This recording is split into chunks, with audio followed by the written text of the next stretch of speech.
හරි ළමයි බලාගන්න මේ ඔයාලට දීලා තියෙනවා තව ප්‍රශ්නයක් 2016 කීවෙනි එකද 8 වෙනි රචනා ප්‍රශ්නේ B කොටස කරන්න කියලා මම දුන්නා. එතකොට කොහොමද ඒක වෙන්නේ?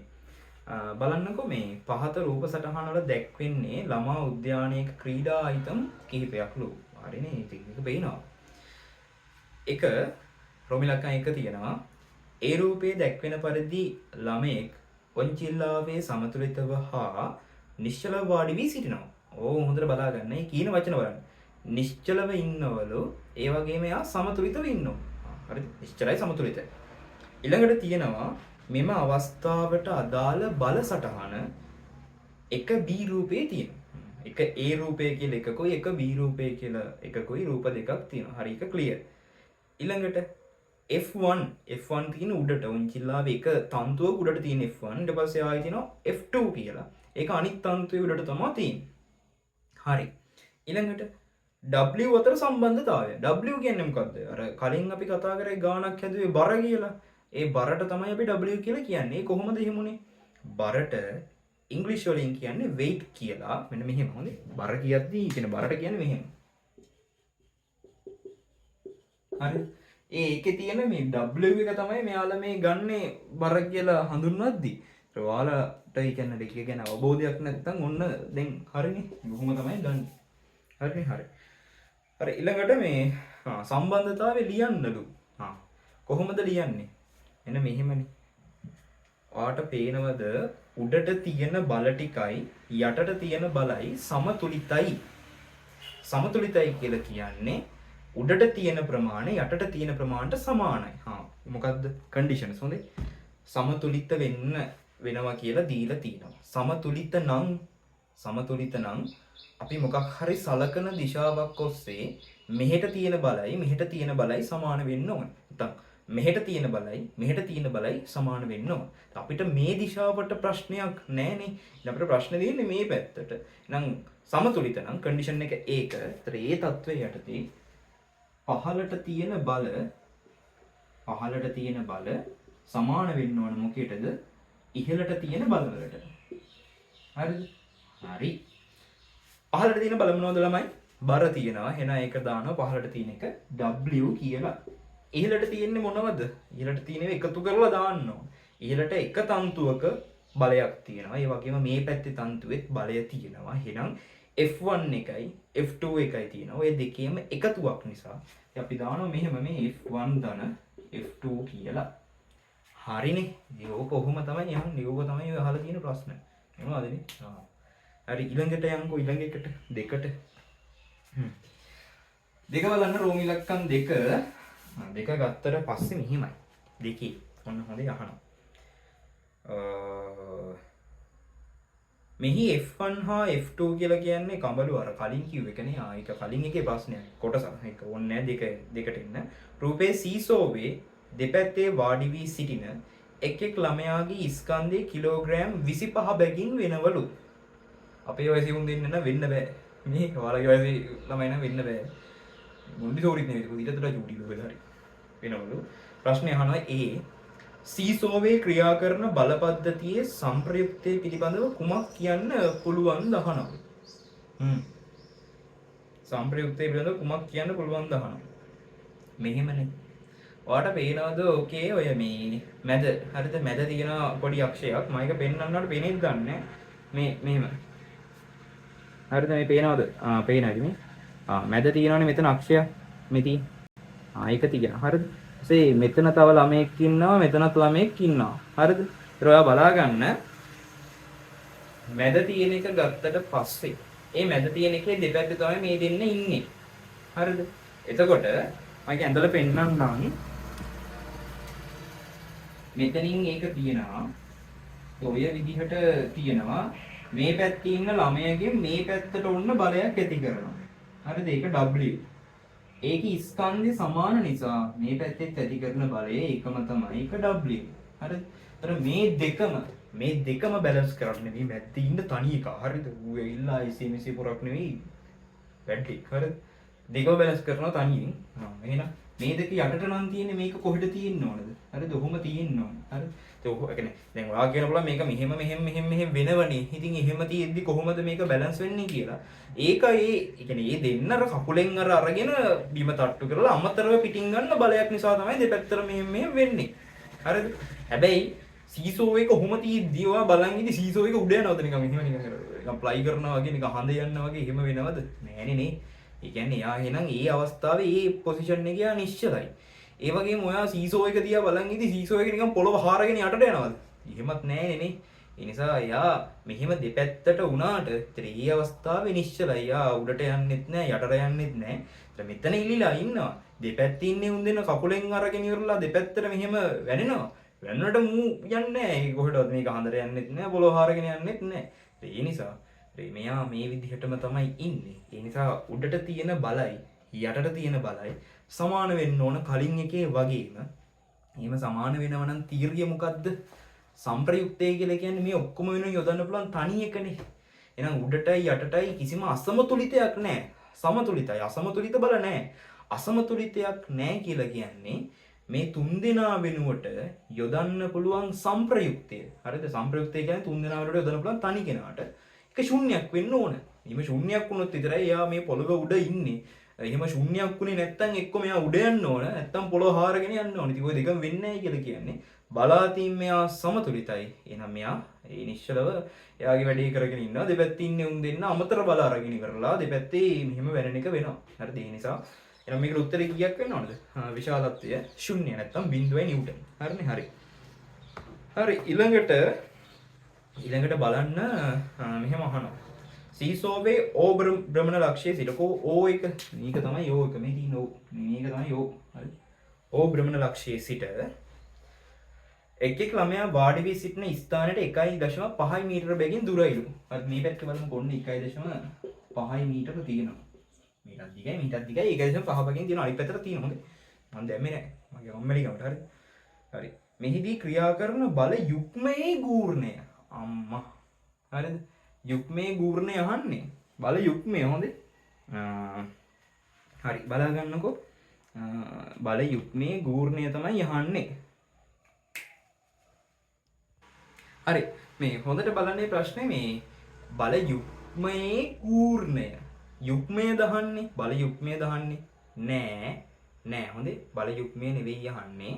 බල යුක්මය ඇති වෙන්න හේතු වෙන ගූර්ණය අහන්නේ. එහෙනම් මොකද්ද අහන්නේ? ගූර්ණය අහන්නේ. හරිද? බල යුක්මයේ ගූර්ණය කියලා කියන්නේ ගූර්ණය අහන්නේ. බල යුක්මය අහුවනම් මෙහෙම නෙවෙයි හදන්නේ යුක්මය හොයන්න ඕන. මේ අහලා තියෙන යුක්මය නෙවෙයි. මේ අහලා තියෙන ගූර්ණය. හරිද? එහෙනම් ඔන්න දැන් ගූර්ණය හොයමු. හරිද? හරි. එක්කෙනෙක් 25නේ. හරිද? ඉතින් මේ පැත්තට ගත්තත් ඒ විදිහමයි. මේ පැත්තට ගත්තත් ඒ විදිහමයි. ඉතින් ගූර්ණය මෙහෙටයි දෙපැත්තටම සමානව තමයි යෙදෙන්නේ. හරිද? එහෙනම් අපි එක පැත්තක ගූර්ණයක් සලකමු. දෙපැත්තේ එකතු කරන්න ඕනේ නැහැ. ගූර්ණයනේ අහලා තියෙන නිසා එහෙම කරමු. හරිද? එක්කෙනෙක්ගේ බර 25යි. හරිද? 25යි. එහෙනම් මේ ගූර්ණය ගන්න මෙහෙමයි.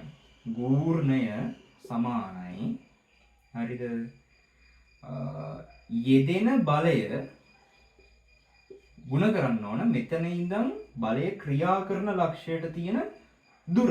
හරිද? මම ඒක දාන්නම් එහෙම නිකන් d කියලා දාන්නම්කෝ. හරි. බලය කීයද? 25ද? 25 දාලා බෑ. ඇයි 25 කියලා කියන්නේ ස්කන්ධය. අර මම කිව්වේ මේ ඇති වෙන්නේ බර කියලා. එහෙනම් මේ 25 බරක් කරන්න නම් ඒක 10න් ගුණ කරන්න ඕනේ. එහෙනම් මේ 25 ඔන්න 10න් ගුණ කරා. දැන් තමයි ඔන්න බලය හැදුනේ. 25 10න් ගුණ කරාම 250යි බලය. හරිද? ඒක ගුණ කරන්න තියෙනවා කීයෙන්ද? 1.5යි මීටර වලින්. මෙතන එනවා නිව්ටන්. මේ n එක මෙතෙන්ට දාන්න, මේ m එක මෙතෙන්ට දාන්න. එතකොට ඒකේ ඒකකාව නිව්ටන් මීටර කියලා.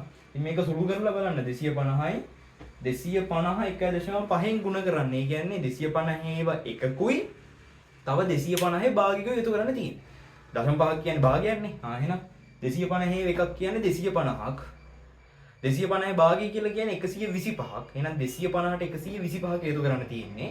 250ට 125ක් යොතු කරාන් පස්සේ 375ක් එන්න ඕන. හරිද? එකතු කරලා බලන්න. 375යි නිව්ටන් මීටර. ඒක තමයි මේ උත්තරේ. ඒකම තමයි ගන්න. හරි. ඊළඟ බලන්න. හරි ඉච්චරයි අහලා තියෙන්නේ. ඔය ප්‍රශ්නෙන් ඉච්චරයි. හරිනේ? හරි. හරි. ළමයි මේ ඊළඟ ප්‍රශ්නේ 2016 8 3 වෙනි එකනේ. රූපේ පෙන්වා ඇත්තේ උද්‍යානයක ඇති සරල රේඛීය මාර්ගයක දිගේ චලිත වන සෙල්ලම් දුම්රියකි. ආරම්භයේ සිට ගමනාන්තය දක්වා එහි චලිතයට අදාළ ප්‍රවේග කාල ප්‍රස්ථාරය තියෙනවලු. හරි. බලන්න මෙහෙම ප්‍රස්ථාරය වුණ දීලා තියෙනවා සෙල්ලම් දුම්රියේ චලිතය පිළිබඳව කෙටියෙන් පහදන්නලු. මේක මෙහෙමයි. මේකේ ගොඩක් අවස්ථා නැහැ. ප්‍රවේග කාල ප්‍රස්ථාරයක්නේ. ප්‍රවේග කාල ප්‍රස්ථාරයක අඳින ප්‍රස්ථාරය කියන්නේ මෙන්න මේවට. හොඳේ මේ ඉර මේ ප්‍රස්ථාර නෙමෙයි. හොඳේ මේ අක්ෂ. මේක x අක්ෂයේ කාලය, මේක y අක්ෂයේ ප්‍රවේගය. සමහරව හිතන් ඉන්නවා මේක තමයි ප්‍රස්ථාරය කියලා. ඒක නෙමෙයි ප්‍රස්ථාරය. මේක තමයි ප්‍රස්ථාරය. හරිද? හරි. දැන් බලන්න මෙහෙමයි කතාව. මේකේ අවස්ථා තුනයි මම කලිනුත් කිව්වා. කන්දක්, සමතලා භූමියක්, බෑවුමක්. මොනවද? කන්ද, සමතලා භූමිය, බෑවුම. ඕක තමයි එක එක විදිවලට එන්නේ. කොහොම කරත් ඔච්චරයි තියෙන්නේ. හරිද? එහෙනම් මෙහෙමයි. කන්දක්නේ. කන්දක් නම් තරණයක්. ඒක එහෙම මතක තියාගන්න. මොකද මේ වෙලාවට ඒක තමයි සුදුසු දේ. හරිද? කන්දක් නම් ඒක තරණයක්. මේ තරණය. ඊට පස්සේ බෑවුමක් නම් ඒක මන්දනයක්. හරිද? මන්දනය. මන්දනයට ඕන නම් කියන්න පුළුවන් මෙහෙම. ත්වරණයේ අනිත් එක. මේක ධනතරණයක්නේ. ධනතරණයේ අනිත් එක තමයි ඍණතරණය. එහෙනම් මේ මන්දනය කියලා කියන්නේ ඍණතරණය. ඍණතරණය වෙනුවට මන්දනය කියන නමත් පාවිච්චි කරන්න පුළුවන්. එතකොට ඒක එහෙම තමයි උනේ. ෆ්ලැට් එක කියලා කියනකොට වෙනද මේ ෆ්ලැට් එකේදී ප්‍රවේගය වෙනස් වෙන්නේ නැහැ. ප්‍රවේගය එකම විදිහට තියෙන්නේ. ඉතින් එකම විදිහට ප්‍රවේගය පවතිනවා කියලා කියන්නේ ඒකාකාරීව තමයි ප්‍රවේගය පවතින්නේ. එකම විදිහ ඒකාකාරී. එකම විදිහ ඒකාකාරී. එහෙම තමයි වචනය. නේද? ඒකාකාරී ප්‍රවේගය හැදෙන්නේ එහෙම. ඉතින් අවස්ථා තුනයි මොනවද? ත්වරණය, ඒකාකාරී ප්‍රවේගය, මන්දනය. ත්වරණය, ඒකාකාරී ප්‍රවේගය, මන්දනය. ඉතින් ඕක තමයි විස්තර කරන්න තියෙන්නේ. කොහොමද විස්තර කරන්නේ? බලාගන්නකෝ. 0.5 අතර කාල සීමාව තුළ ත්වරණයක් වුණා. ඉතින් ඒක ලියන්න. ඊට පස්සේ 5.35 අතර කාල සීමාව තුළදී දුම්රිය ඒකාකාර ප්‍රවේගයෙන් ගමන් කර ඇත. එහෙම තමයි ලියන්නේ. හරි. 35ත් 40ත් අතර මොකද්දලා තියෙන්නේ? මේ 35 අතර මන්දනයක 35ත් 40ත් අතර දුම්රිය මන්දනයකින් ගමන් කර ඇත. ඔය ටික ලිව්වන් පස්සේ වැඩේ ඉවරයි. ඔක තමයි විස්තර කරන්න කියලා තියෙන්නේ. තමයි කරන්නේ. හරිනේ? හරි. ඊළඟට බලන්න අපෙන් අහනවා B කොටසේ ළමයින් සමග දුම්රියේ මුළු ස්කන්ධය කිලෝග්‍රෑම් 1500යි තප්පර 5:35 කාලයේදී ගම්ම්‍යතාවය හොයන්න. ගම්ම්‍යතාවය කොහොමද හොයන්නේ? ගම්ම්‍යතාවය හොයන්නේ මෙන්න මෙහිමයි. ගම්ම්‍යතාවය සමානයි ස්කන්ධය වැඩි කිරීම ප්‍රවේගය. කලිනුත් මේක නේද අපි ලිව්වේ? නෑ මේක නෙවෙයි ලිව්වේ. ඒ එතන මොකද්ද ලිව්වේ? අපි ලිව්වේ බලය. බලය සමාන ස්කන්ධය වැඩි කිරීම ත්වරණය කියලා. මෙතන තියෙන්නේ ගම්ම්‍යතාවය. ගම්ම්‍යතාවය සමානයි ස්කන්ධය වැඩි කිරීම ප්‍රවේගය. එතකොට ගම්ම්‍යතාවයේ ඉන්නේ ප්‍රවේගයෙන් ගුණ කරාම බලයේ ඉන්නේ ස්කන්ධයක් ත්වරණයෙන් ගුණ කරාට පස්සේ. හරිද? එහෙනම් අපි දාමු. ස්කන්ධය කීයක් කියනද? 1500යි kg. හරිද? ඒක ගුණ කරන්න තියෙනවා. ප්‍රවේගය කීයක් කියනවද? 5:35 අතර ප්‍රවේගය කීයද? 5:35 අතර. අර තියෙන උඩ ප්‍රස්ථාරය බලන්න 3යි ms ඍණ 1. මම දාමු. 3යි ms ඍණ 1. හරිද? එහෙනම් 1500 3. එහෙම ඕනේ නැහැ. 15 3ක් ගන්නකො 15 3ක් ඔයා දන්නවා 45යි කියන මේක 45යි. ආ බිංදු දෙකක් ඉතුරුයි. දෙක අපිට දාන්න. හරිද? 4500යි මේ kg දැන් මෙතෙන්ට ගන්න.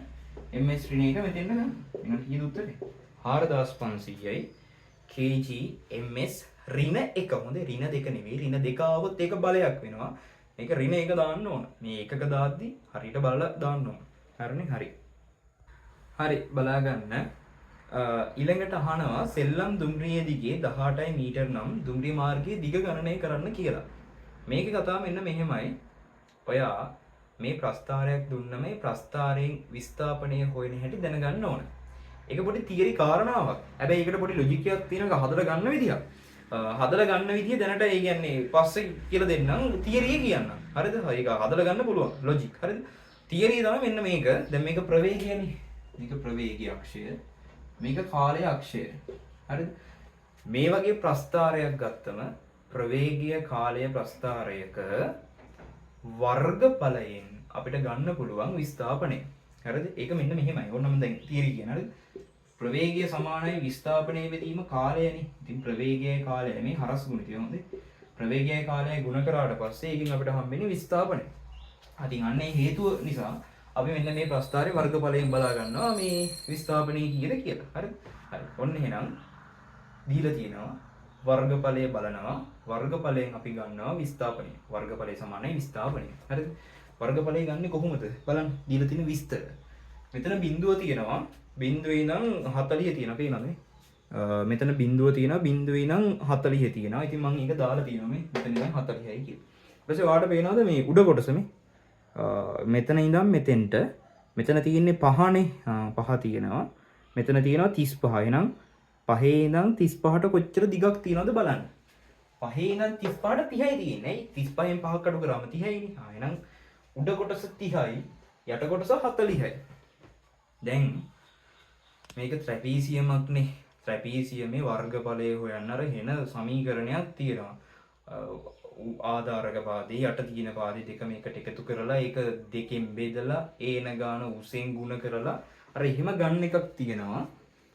එහෙම ගන්න පුළුවන්. ඒකම තමයි මේ නොකිය කියන්නේ. ඒ වුණාට බලන්න මේක ටිකක් ලේසි වෙයි. හරිද?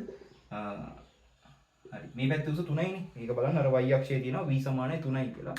ඒක මම දාගත්ත 3යි කියලා. මෙහෙමයි. සාමාන්‍ය වර්ගඵලය හොයන්නේ කොහොමද? වර්ගඵලය සමානයි දිග ගුණ කිරීම පල්ලනේ. ඔහොම තමයි ගන්නෙ. දිග පල්ලෙන් ගුණ කරලා ගන්න. හරිද? වර්ගඵලය. මේ දිග වෙනුවට මේ දාගන්න මධ්‍යන්න දිග. මැදාගේ දාගන්න. හරිද? ඒ කියන්නේ මේ පාද දෙක සමාන නෑනේ. සමාන නැති නිසා අපි පාද දෙකේ මැදාගයක් තමයි ගන්න. එහෙනම් මේ 40යි 30යි. 40යි 30යි මැදාගේ ගන්නෙ කොහොමද? 40යි 30යි එකට එකතු කරා. ඒක බෙදුව දෙකෙන් 40 30යි එකතු කරාම පස්සේ 70යි. ඒක දෙකට බෙදුවම පස්සේ කීයක් වෙනවද? 35ක් වෙනවා. එහෙනම් මේක කීයක් වෙනවද? 35යි. හරි. ඊට පස්සේ ඒක ගුණ කරන්න කීයෙන්ද? පළලෙන් මේ තියෙන පළලේ 3යි. හරිද? හරි. 3යි. එහෙනම් 35ත් 3ෙන් ගුණ කරාම පස්සේ කීයක් එනවද? 35ව 3. 30ව 3ක් 90යි. තව 5ව 3කුත් එනවා. 5ව 3ක් කියන්නේ 15යි. අනුවට 15ක් එකතු කරාම පස්සේ 105යි. එහෙනම් මේක කීයක් එනවද? 105යි මීටර. හරිනේ. එහෙනම් මේ ගත්තට පස්සේ මෙන්න මේ කියන මේ දුම්රිය කොච්චර දුරක් ගිහිල්ලා තියෙනවද? 105යි මීටර ගිහිල්ලා තියෙනවා. වැඩි ඉවරද? නෑ වැඩි ඉවර නෑ. හරිද? අපෙන් අහන්නේ මොකද්ද? අපෙන් අහන්නේ දුම්රිය මාර්ගයේ දිග. හරිද? මෙන්න මෙහෙම පොඩි කතන්දරයක් තියෙනවා. මේක බලා ගන්න මම උඩ එක මකනවා. දැන් ඔයා දන්නවනේ මේක 105 ගන්න හැටි. 105 කියලා ලිව්වොත් වැරදි උත්තරේ. ඒකට හේතුව මේක. හරිද? දුම්රිය අපි හිතමු මේ තියෙන දුම්රිය මාර්ගය කියලා. මෙතන ඉඳන් මෙතෙන්ට. හරිද? දැන් මෙන්න මෙතන දුම්රිය තියෙනවා. හරිද? අර පේනවද? ඒ කියන්නේ දුම්රිය ඕන දැන් මෙතනින් පටන් ගත්තා. මෙතනින් පටන් ගත්තට පස්සේ එයා මෙතනින් ගිහිල්ලා ඔන්න දැන් අතරලා ඉන්නවා. මේ තියෙන දුම්රිය හොඳේ. හරිද? හරි. මේ තියෙන මොකද්ද? දුම්රිය. 105 කියලා අපි හොයාගත්තේ මොකද්ද? 105 කියලා අපි හොයාගත්තේ මේ දුම්රිය ගමන් කරපු දිග. දුම්රිය ගමන් කරලා තියෙන්නේ මෙතන ඉඳන් මෙතෙන්ට විතරයි. මේ ටික යා කියන්නේ. යාගේ දිගනේ. ඉතින් යා ගිහිල්ලා තියෙන්නේ මෙච්චරයි. මේක තමයි සටහන් වෙලා තියෙන්නේ. ඒ දිග ගත්තට පස්සේ ඒක තමයි අපිට 105යි කියලා ආවේ. 105යි මීටර මේ තියෙන්නේ ඒක. හරිද? අපිට නිකන් නෙවෙයි දත්තයක් දුන්නේ දුම්රිය දිග. හරිද? දුම්රිය දිග දීලා තියෙන අපිට කීයක් කියලාද? 18යි මීටර කියලා. එහෙනම් මේ දැන් ඔන්න පේන දුම්රිය මාර්ගය කියලා කියන්නේ මෙතන ඉඳන් මෙතෙන්ට. එහෙනම් මෙයා ගිහිපු දිග 105යි. දුම්රිය දිග 18යි. ඉතින් ඔය 105ට